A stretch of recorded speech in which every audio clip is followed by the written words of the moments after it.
Okay, so when you go through the ICF website, you will come across a little document where ICF would have kind of given us a link to be able to understand the Pearson's VUE's proctor exam.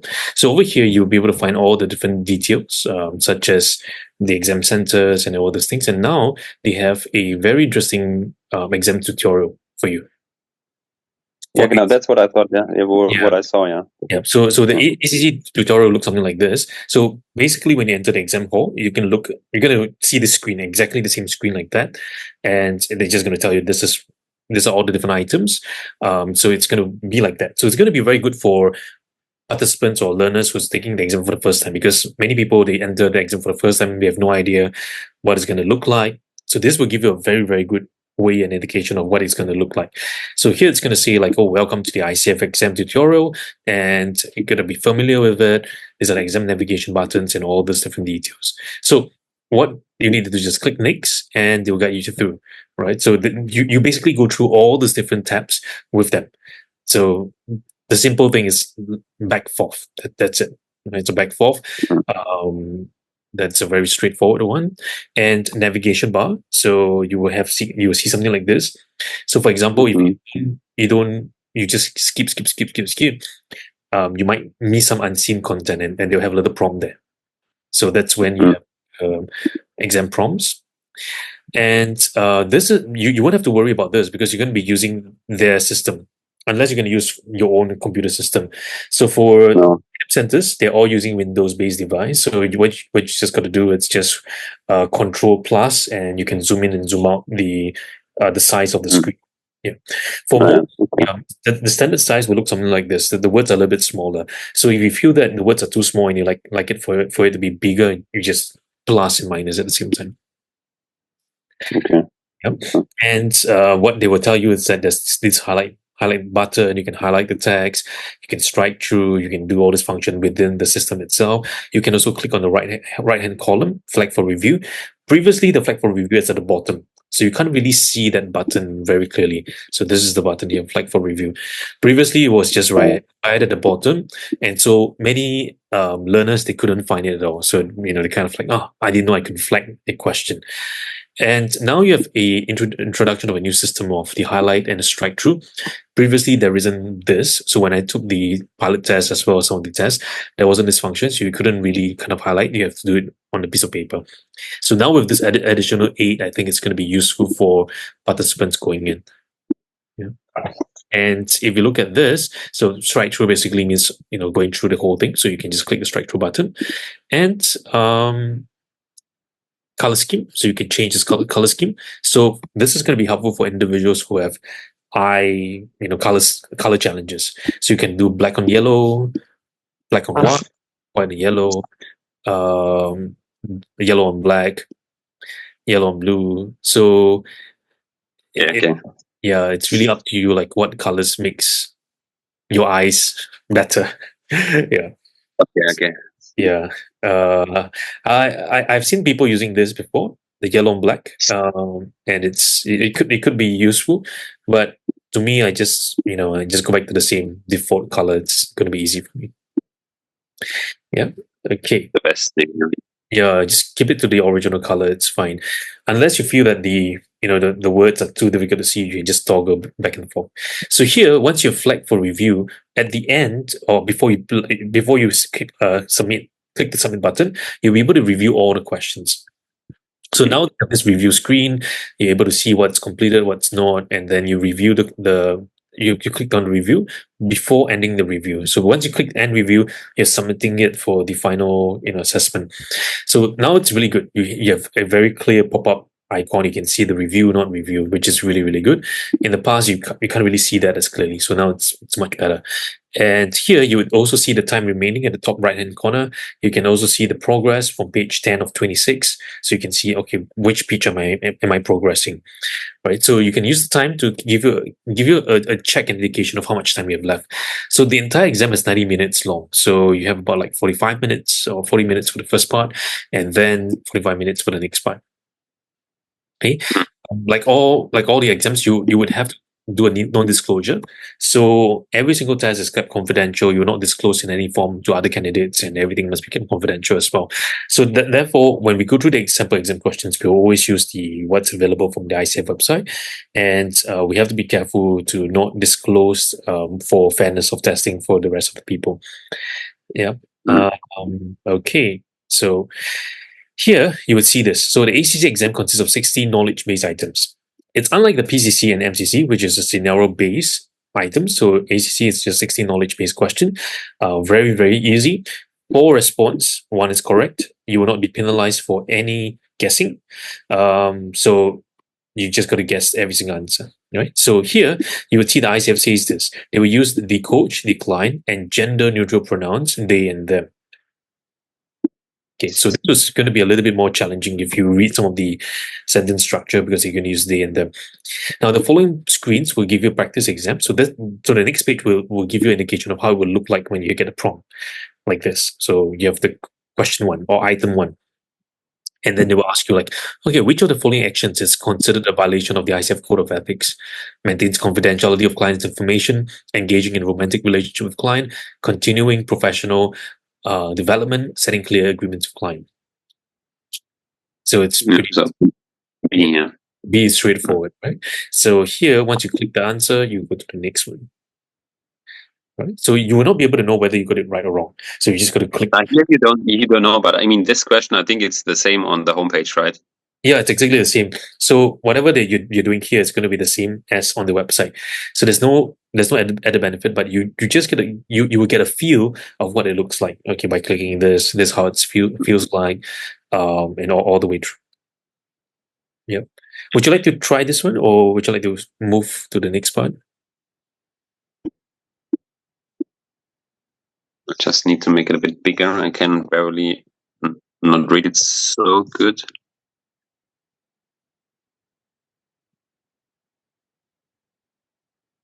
I mean, it's C, yeah.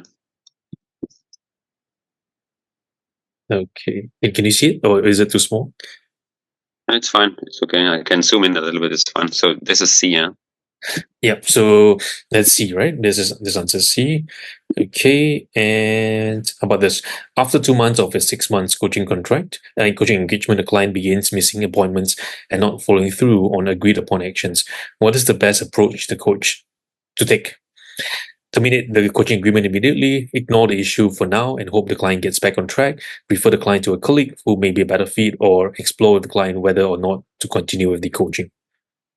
It's D, yeah. D, right? So because it's no longer doing it, so probably D. Let's go to the next one. A client asks a coach for advice about how to carry out a new challenging assignment. What's the best action for the coach to take? So give the client the requested advice, suggest the client asks their supervisor for advice, send the client an email after the coaching session with several strategies the client could consider, or explain the distinction between coaching and consulting, and invite the client to identify strategies they could explore together. Yeah, D again. D again. Yep.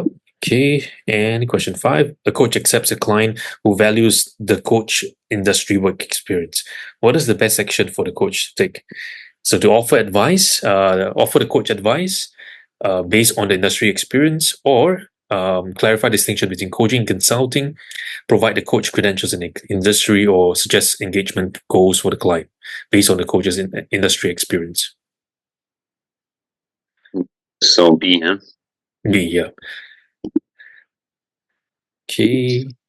So you see, it's pretty straightforward for ACC. It's not too difficult, right? And what's the key difference between coaching and facilitation? So coaching involves giving direct advice, while facilitation asks on questions.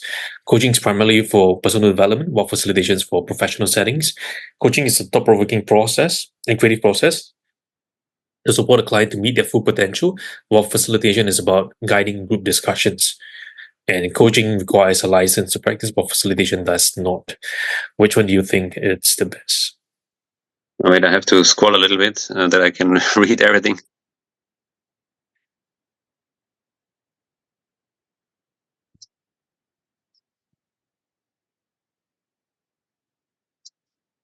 I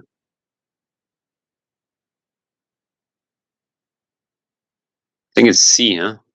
C. Why C? Because C, this is the ICF's definition of coaching. So like we mentioned earlier, like once you see certain words or phrase that is kind of relating to the ICF competencies, probably that would be the most accurate answer. Okay, and which of the following represents the most important purpose of silence in coaching? Okay, so to allow the client to process their thoughts, to enable the coach and client to hear one another, to provide the coach time to think about the next question, or to provide the client time to think about the right response to the coach questions. It's A. A. Okay.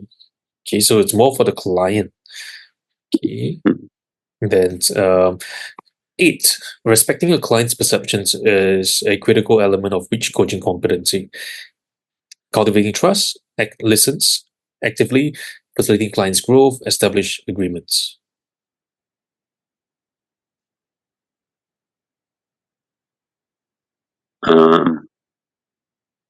A.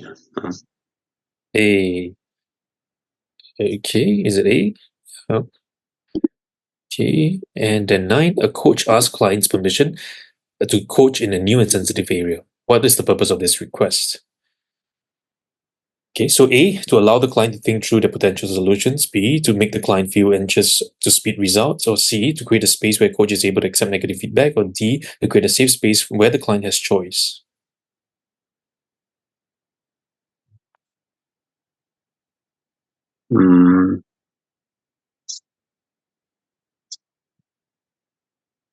I think it's A, huh?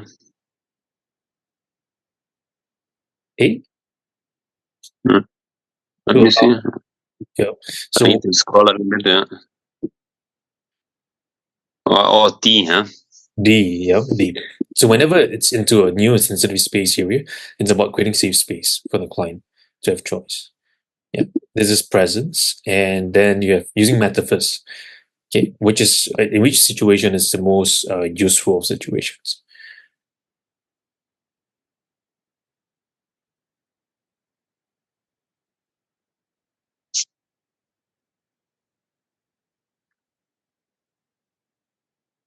It's C, huh? C. Is it C or D or B or A? The coach is teaching a concept. That's the one where I thought, no, that's not so super clear for me. Yeah. So if it's definitely not B. Definitely not B. Okay. Is it D? Is it A? Definitely not A, right? Because A is a teaching concept, so it's really far from. No, we're not teaching. Yeah.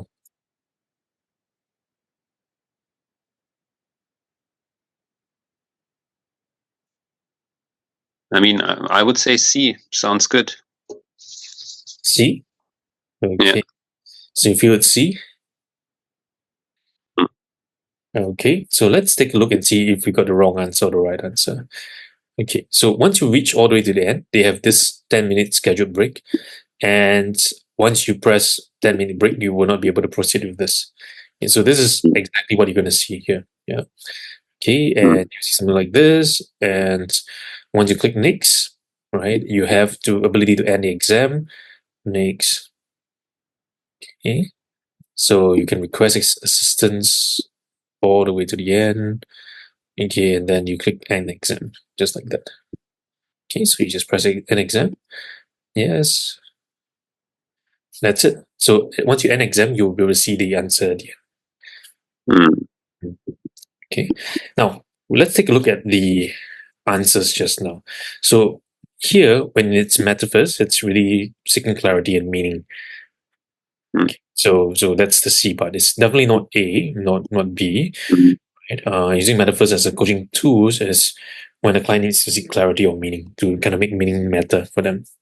Right? And earlier we talked about creating safe space, cultivating trust, clients to process their thoughts, thought-provoking process, distinction between coaching and consulting, explain the distinction. So this is a lot of this idea of distinction: coaching, consulting, coaching therapy, coaching supervision, and exploring the client. So if the coaching is not helping the client, whether do we want to continue or end, and also securing in confidentiality and of course the obvious, anything that violates the code of ethics. So all this is pretty straightforward. So you find that the ACC questions are not that so difficult. Yeah. Okay. Any questions for that? No, and the second part will be the same in the same way. Yeah, in the same way. So there's not going to be any different from the first part. Like the key element here is that the way they've kind of structured the thing, it's simpler, where you have like 30% it's on ethics, then 30% is on definition and boundaries of coaching. So essentially competency 1 to 3. 1 to 3, it's all this, right? Because competency 3, it's really in competency 1. So everything about coaching ethics, the boundaries of coaching, the definition of coaching. So that will form 60% of your entire thing. So I would spend time reading the ICF Code of Ethics, competency 1 to 3, and then reviewing the whole thing, right? So things like when to refer to mental health professionals, when signs of mental health conditions and when blocking process. So in this is like 30%, 60%. Yeah, more than half. And then the rest of the other ICF competence is only 40%. So I would say this makes it very, very easy. Yeah.